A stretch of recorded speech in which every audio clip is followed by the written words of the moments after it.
Hi అండి, అందరికీ నమస్కారం. Welcome to my channel.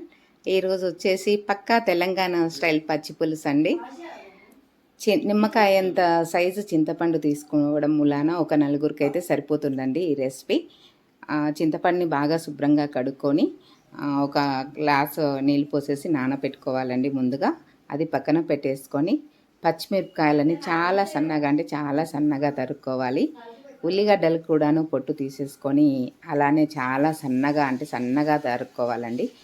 రెండింటిని పచ్చిమిరపకాయలని ఉల్లిగడ్డలని రెండిట్లని ఒక బౌల్లోకి వేసేసేయాలి. ఇలా స్టీల్ ఒక గిన్నెలోకి వేసి పెట్టేసుకొని దాంట్లోకి పసుపు, కారము, ఉప్పు ఇవి అన్నీ వేసేసి బాగా కలపాలండి. చేత్తోని చాలా చక్కగా ఒక 5 మినిట్స్ అన్నా మ్యాక్సిమం కలపాలి. అలా కలపడం మూలాన పచ్చిమిరపకాయలు అనేది కొంచెము నలుగుతాయండి. మనకి స్పైసీ కరెక్ట్గా సరిపోతుంది.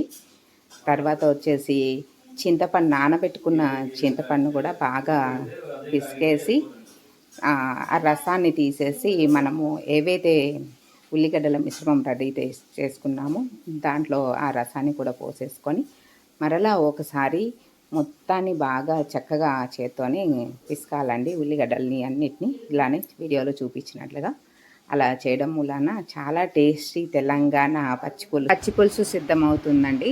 తర్వాత పోపు పెట్టేసుకోవడమేనండి. ఒక గిన్నె పెట్టేసుకొని ఎక్కువ ఆయిల్ అవసరం ఉండదండి దీనికి.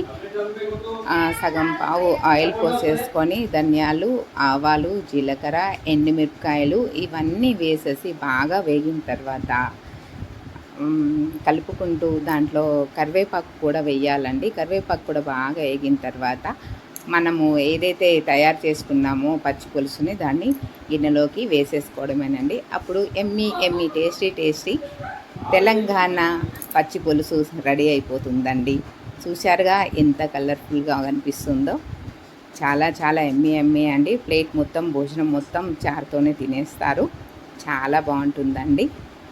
థ్యాంక్ యూ వెరీ మచ్ అండి. నా వీడియో చూసినందుకు సబ్స్క్రైబ్ చేయండి, లైక్ చేయండి.